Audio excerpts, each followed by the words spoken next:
লম্পট দেৱাশিষৰ প্ৰবঞ্চনাৰ কাহিনী। ঘৰৰ মানুহখিনিতো এৰিলে, মোক তৌ যদি এৰি থৈ যা মই মৰি থাকিম কিবা কৰিছিল, মোক সি বিয়া পাতিলে। বিয়া পাতাৰ পিছতে মই নেক্সট মাহত প্ৰেগনেণ্ট হৈ গ'লোঁ। প্ৰেগনেণ্ট হোৱাৰ পিছৰ পৰা তাৰ অত্যাচাৰ আৰম্ভ হৈ গ'ল আৰু। কেমেৰাৰ সন্মুখত চাফাই গালে প্ৰবঞ্চক দেৱাশিষে। আপুনি আগতে বিয়া পাতা নাই?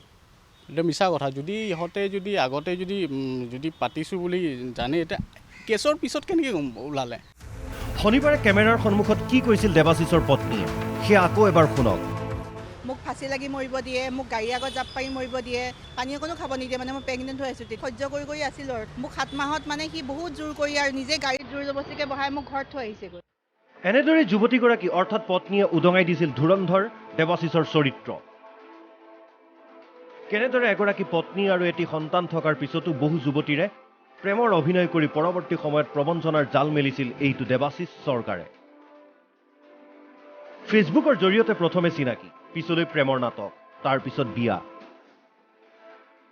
বিয়াৰ পিছৰে পৰা ওলাই পৰে দেৱাশিষৰ চৰিত্ৰ।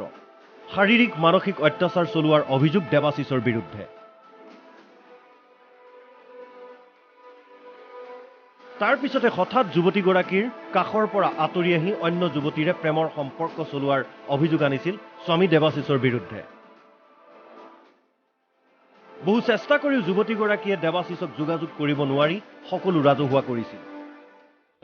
কোনো ধৰণৰ মোৰ লগত সি কণ্টেক্ট কৰা নাই, চবতে ব্লক কৰিলোঁ। মই যি বেলেগ নাম্বাৰ পাওঁ তালৈ ফোন কৰোঁ সি মোৰ মাতটো শুনিলে লগে লগে ব্লক কৰি দিয়ে সমগ্ৰ বিষয়টো সংবাদ মাধ্যমত সম্প্ৰচাৰ হোৱাৰ পিছতেই এইবাৰ কেমেৰাৰ সন্মুখলৈ আহিল ধুৰন্ধৰ দেৱাশিষ। চালে বেৰে কোবোৱা কথাৰে অভিযোগ খণ্ডন কৰাৰ চেষ্টা ঠগবাজ দেৱাশিষৰ। নহয়, সেইটো লৈ এটা টপিক ওলাইছে যে মই বিয়া পাতিছোঁ, কিবা পাতিছোঁ, মোক হাৰ্ম কৰিব লাগে, কিবা কৰিব লাগে। প্ৰথম কেছ কৰিলে, কেছৰ এগেইনষ্টত মই কোৰ্টৰ পৰা এপিৰ হৈ মই কৰিলোঁ, চব ফৰ্মেলিটিজ কৰিলোঁ। এতিয়া প্ৰশ্ন হয়, যুৱতীগৰাকীয়ে পাণবজাৰ মহিলা থানাত গোচৰ ৰুজু কৰাৰ পিছতো কিদৰে নিৰ্বিঘ্নে ঘূৰি থাকিব পাৰে দেৱাশিষ চৰকাৰে? ভিডিঅ' জাৰ্নেলিষ্ট দীপজ্যোতি কাকতিৰ সহযোগত বিনয় কলিতাৰ ৰিপৰ্ট, NK TV।